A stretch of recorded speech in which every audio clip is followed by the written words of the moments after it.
Hello students, तो अब बारी है कट ऑफ के बारे में बात करने की। एक्सपेक्टेड कट ऑफ क्या रहने वाली है उसके बारे में पूरी डिटेल में बात करेंगे। साथ ही हम बात करेंगे कि क्वेश्चन पेपर का लेवल कैसा रहा है और बहुत सारे टॉपिक्स होंगे यहाँ पे। बेसिकली ये वीडियो दो पार्ट में बना होगा। वन पार्ट जिसमें हम बताएंगे कि जीडी के लिए जो आपकी कट ऑफ जाने वाली है, बेसिकली ये कट ऑफ किसके लिए होगी? जीडी के लिए। किसी को कॉल आने वाली है, किसको नहीं आने वाली, किसको तैयारी करनी चाहिए, किसको नहीं करनी चाहिए, बिल्कुल छोड़ देनी चाहिए तैयारी वगैरह वगैरह। ठीक है। और दूसरे पार्ट में यानी कि लेटर पार्ट में हम बात करने वाले हैं कि जीडी के लिए कौन कौन से इंपॉर्टेंट टॉपिक हो सकते हैं जिन पे आपको तैयारी करनी है, कौन कौन से करंट इश्यूज़ हैं जो कि डिबेट में आ सकते हैं, क्या क्या सवाल आपसे पूछे जा सकते हैं और किस ढंग के वो सवाल होने वाले हैं। तो ये सवाल सब आपको, या ये जो डिस्कशन है हमारा आज का, वो आपको जीडी में बहुत ज़्यादा हेल्प करने वाला है। और अगर आप जीडी में अच्छे नंबर लाते हैं तो डेफिनेटली आपकी रैंक भी इंप्रूव होगी और सिलेक्शन के फाइनली चांस भी बढ़ जाएंगे, क्योंकि आपको पता है कि जीडी में कम से कम 2.5 से 3 गुना बच्चे बुलाए जाते हैं। कहीं पे 50 सीट है तो वहाँ पे 150 बच्चे बुलाए जाएंगे, कहीं पर 100 सीट है तो वहाँ पे 300 बच्चे तकरीबन बुलाए जाते हैं जीडी में। तो अगर आप अच्छे नंबर लाते हैं डेफिनेटली आपके चांस बढ़ जाते हैं फाइनल सिलेक्शन के। तो ये बहुत इंपॉर्टेंट स्टेप है, इसको बिल्कुल भी लाइटली नहीं लेना। सबसे पहले हम बात कर लेते हैं कि कौन कौन से ऐसे फैक्टर्स हैं जो कट ऑफ को डायरेक्टली या इनडायरेक्टली इम्पैक्ट करते हैं। तो सबसे पहला जो हमारा फैक्टर होता है वो होता है क्वेश्चन पेपर का लेवल। क्वेश्चन पेपर का लेवल अगर कहीं पे आप कहेंगे टफ आ जाता है क्वेश्चन पेपर, तो जो आपका कट ऑफ है वो कहाँ जाता है? नीचे की तरफ जाता है। ठीक है। और अगर किसी वजह से ये हो जाए बहुत आसान, तो क्या होगा? कट ऑफ ऊपर भाग जाएगा। और इसकी कोई भी लिमिटेशन, कोई भी कहने चाहिए बाउंड्री नहीं होती कि कितना भाग जाएगा। जितना आसान आप क्वेश्चन पेपर बना दोगे उतना ही कट ऑफ ऊपर भाग जाएगा। इसलिए कट ऑफ कभी भी फिक्स नहीं होती है, ध्यान रखिएगा। जहाँ तक इस साल का सवाल है तो कट ऑफ की अगर हम बात करें, इस साल जो क्वेश्चन पेपर का लेवल आप लोग बता रहे हैं वो ये है कि ऑलमोस्ट कह लीजिए मॉडरेट है, ना टफ है ना आसान है। ओके, तो मॉडरेट लेवल का होने की वजह से इस क्वेश्चन पेपर पे या इसकी कट ऑफ पे क्वेश्चन पेपर के लेवल का कोई फर्क नहीं पड़ने जा रहा है। ओके। दूसरा फैक्टर देख लेते हैं, नंबर ऑफ स्टूडेंट्स। तो नंबर ऑफ स्टूडेंट्स लगातार बढ़ रहे हैं, ये आप भी जानते हो। पिछले 2 साल कोविड का बहुत भयंकर प्रकोप रहा है इंडिया के अंदर।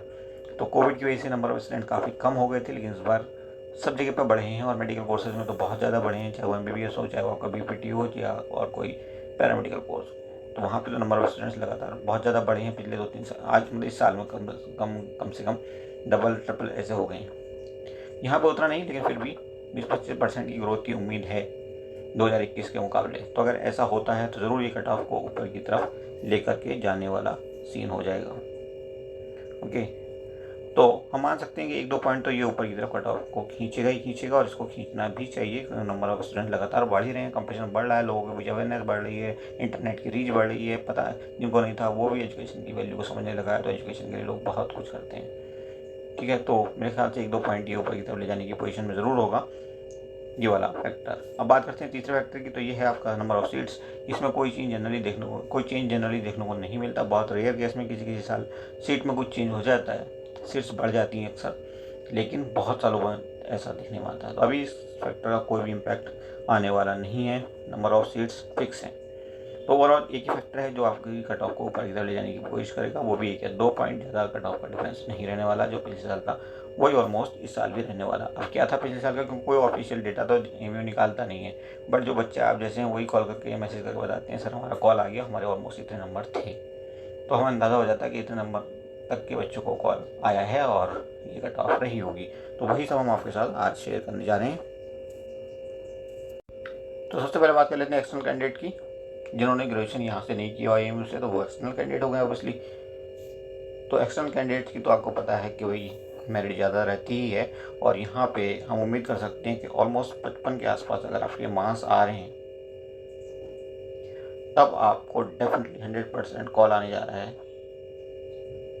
GD के लिए। लेकिन ये घट करके ऑलमोस्ट 50 तक भी आप उम्मीद कर सकते हैं। अगर आपके 50 नंबर भी हैं तब भी आपको GD की तैयारी करनी चाहिए, क्योंकि जब रिजल्ट आएगा तो फट से 4-6 दिन बाद, 8 दिन बाद आपको कहा जाएगा कि आप GD के लिए इस दिन आ जाइए और ये डॉक्यूमेंट आपके कैरी करने हैं। तो उन 2-4 दिन में आप उतने कंफर्टेबली, उतने अच्छे से तैयारी नहीं कर पाएंगे।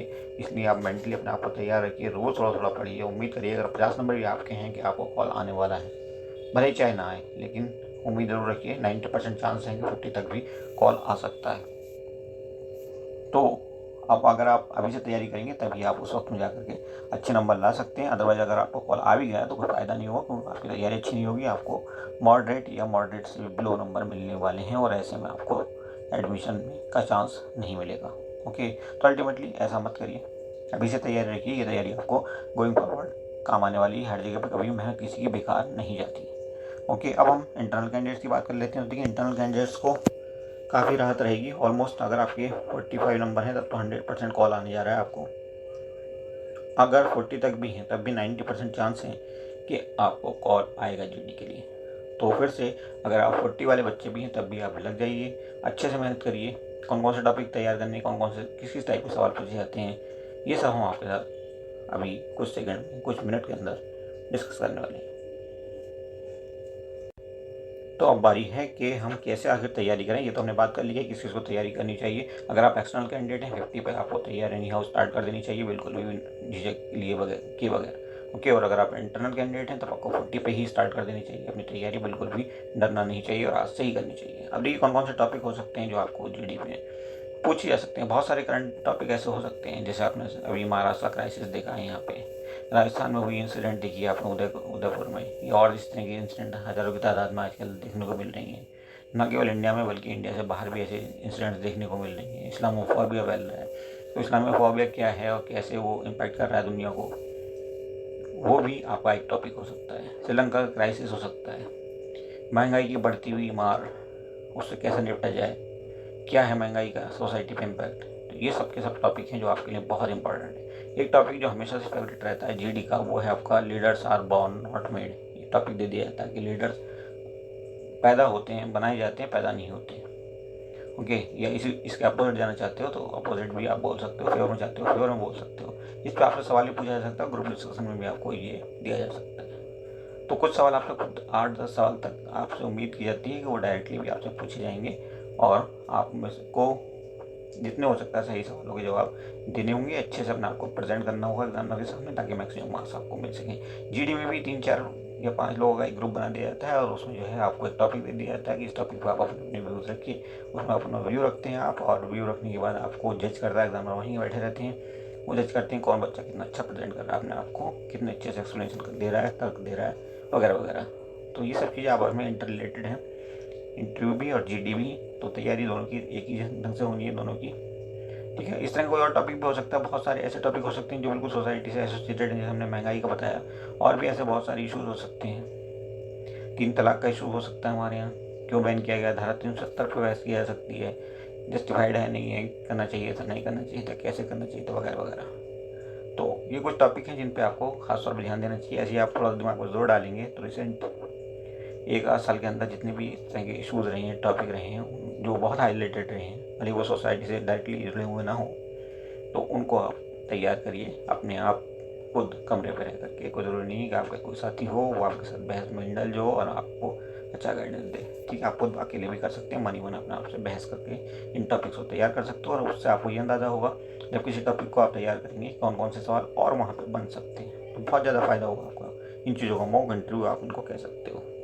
ओके, एक सवाल जो शुरू में से अक्सर बच्चों दाग दिया जाता है, एग्जामिनर दाग देता है, वो यह है कि इंट्रोड्यूस योरसेल्फ। तो अपने आपको कैसे आप इंट्रोड्यूस करेंगे, उसमें 2-4 लाइन अगर आप तैयार कर लें अच्छे से, कहाँ आपकी पैदाइश हुई, मम्मी पापा क्या करते हैं, वगैरह वगैरह, क्या आपने क्वालिफिकेशन आपकी क्या है, कहाँ से आपने क्या किया है, स्कूलिंग कहाँ से हुई, वगैरह वगैरह, ये सब चीज़ें जो है आपको अपने बारे में तैयार करनी होगी। ओके।